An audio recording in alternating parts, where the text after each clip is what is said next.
Hey guys, I gotta tell you something, man. There's something unnatural about tearing apart a brand new 2023 uh, Model 3 Tesla Model 3 Performance. Look, I got this thing off.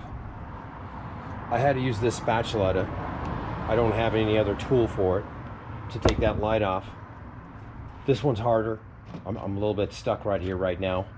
There's no place to stick the spatula to pry, but we do have a helper right here. This is eTrailer.com. He's showing me how to do it.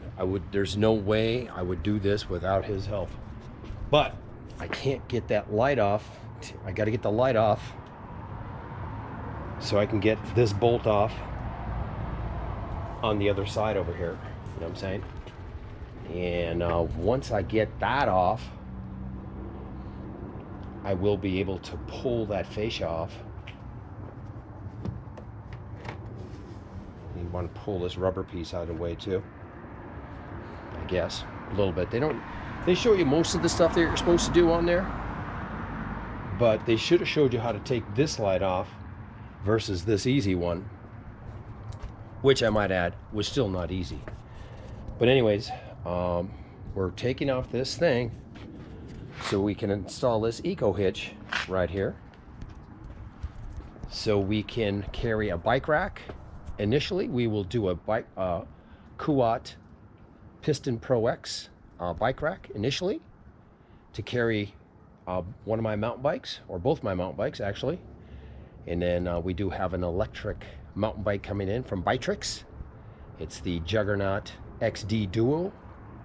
And it's an electric bike. It's got 2 drive chains. You can look it up at biketrix.com, BIKTRIX.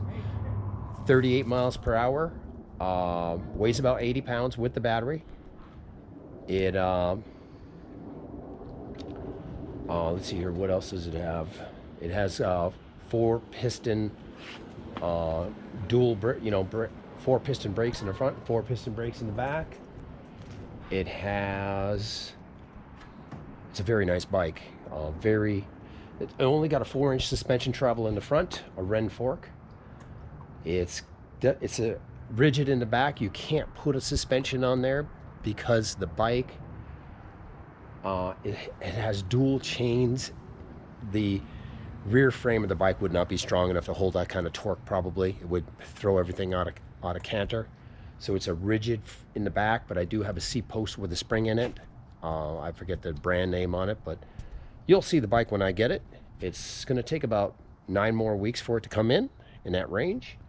So I did order a spare battery for it. I do have a couple of spare inner tubes for it, and I did get the green slime that you put inside of the tubes, because you do not want to have to change the rear tire. The front tire isn't bad, but if you have to change the tube or repair the tube on the rear tire, it's not easy. I mean, it can be done, but it's just like this car. Essentially, not quite this difficult, you know what I'm saying? But it is difficult to do. There's something unnatural about tearing apart a brand new 2023 Tesla, isn't there? Or is it just me? I was almost going to pay somebody to do this, but I said, do it. So we're in the process of doing it. I got it jacked up off the ground a little bit. We do have to get underneath there to get at a couple of bolts. And I'm going to wrap this video up right now. I'm going to try to get that light off. I'm trying to be very, very careful getting it off. Once I get the 2 bolts off, then I believe we're at the stage where we pull the fascia out.